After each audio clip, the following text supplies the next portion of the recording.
Are you blaming yourself for how it ended, carrying guilt, or constantly replaying the what ifs after your divorce?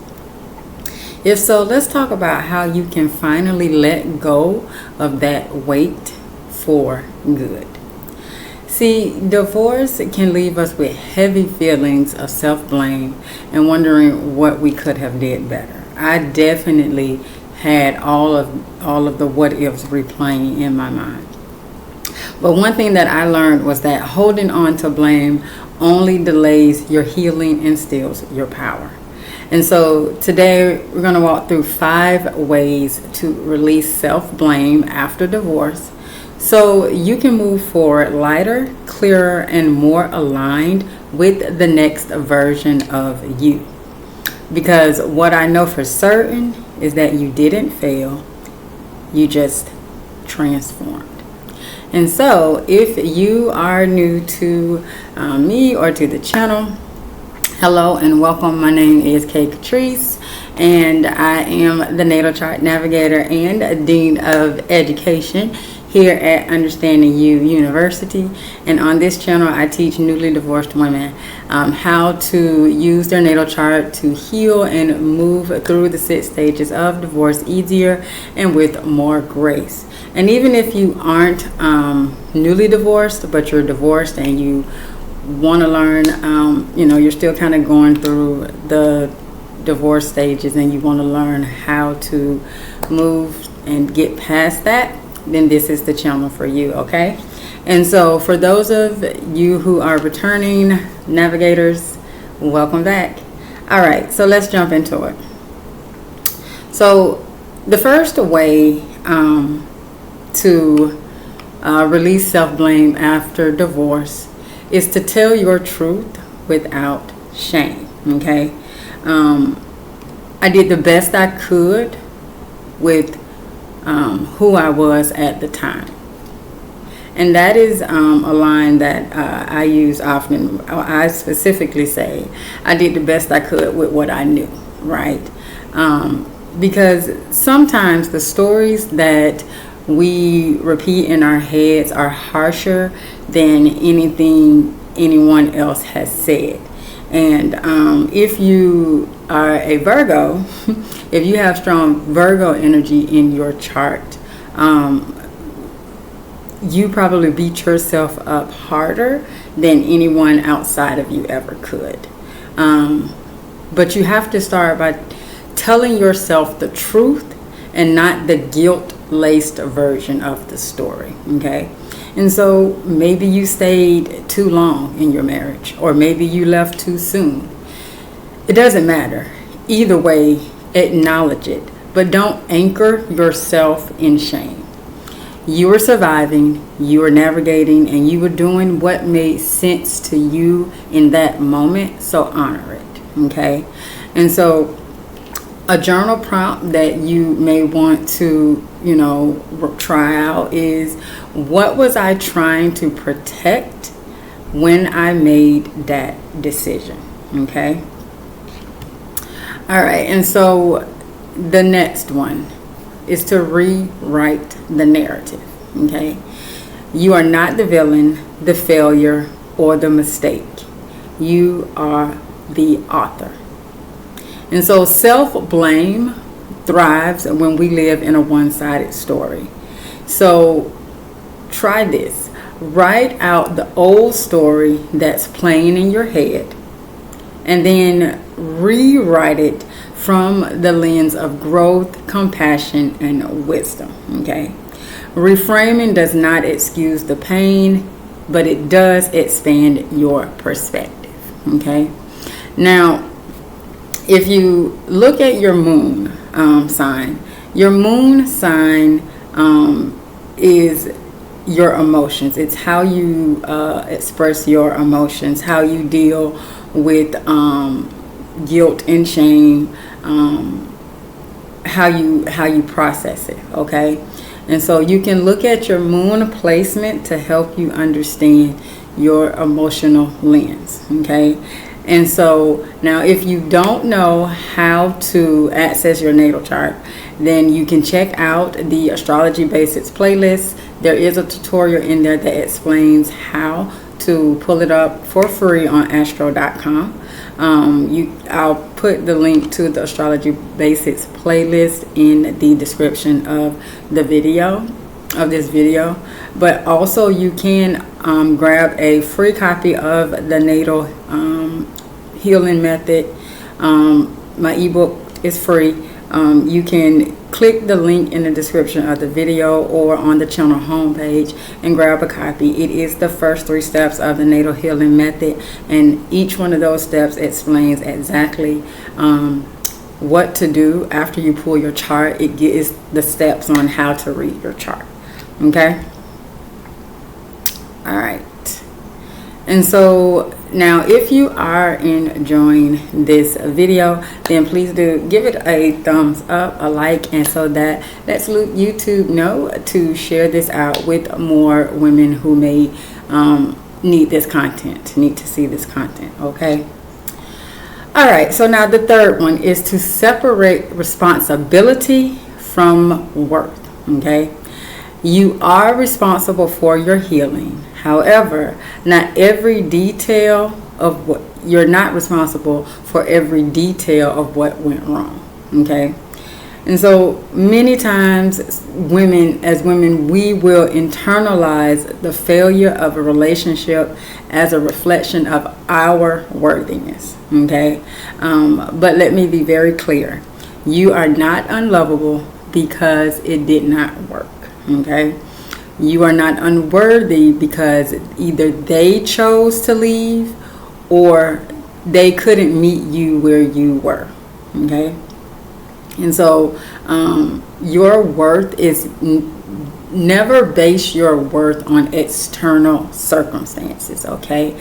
Your worth is internal. Okay. And so you decide your worthiness, not the external, not anybody else. Okay. Not a person, not a thing, not nothing. You decide your worth. Okay. And so type in the comments, my worth isn't up for negotiation. I'm still whole even in my healing. Okay. All right. And so now the fourth one is to make peace with an outdated version of yourself. Okay. Self-blame often comes from looking back with today's wisdom on yesterday's wounds. Okay. But hindsight is not a fair judge because you didn't have the tools then that you have now. And you may have been operating from survival, not sabotage. And so you need to give that version of you compassion. They always say, if I had known then what I know now, oh, what I would have done differently. But when you think about it, you weren't supposed to know what you know now then. You were supposed to go through that so that you could learn, and now you know so that you can make better choices in the future. I truly believe that everything that we go through in life is for our growth. Okay. And so if you got into a relationship, if you got married and it didn't work out and you got divorced, it was for your soul's growth. Okay. And you know, people will say, you know, you should choose better.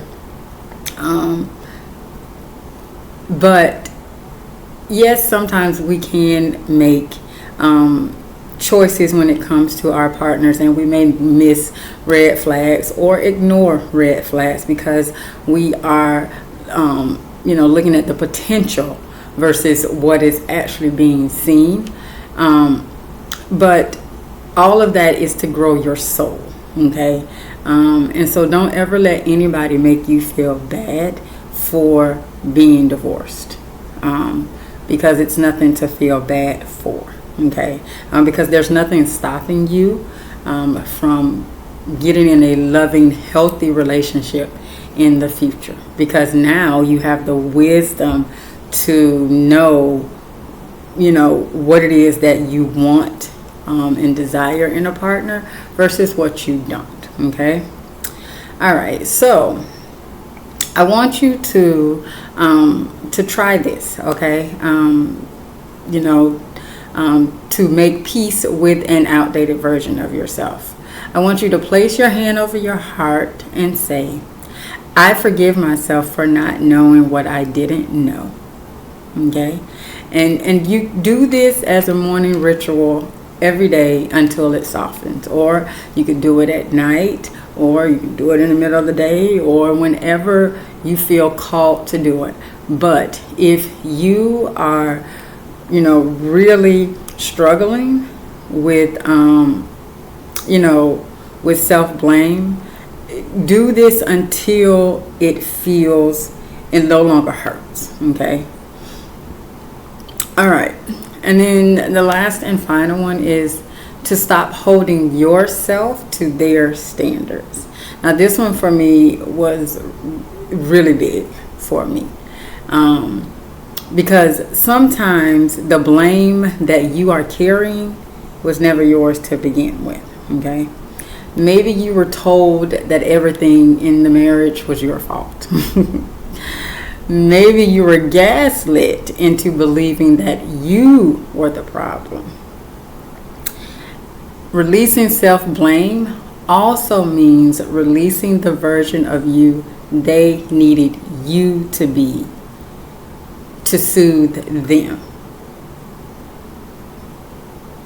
And I'm going to say that again because I really want you to really take this in.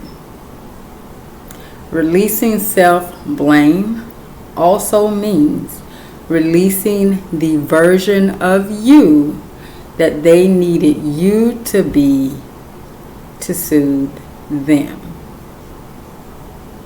See, you don't need to be the peacemaker anymore. You don't need to shrink, apologize, or explain.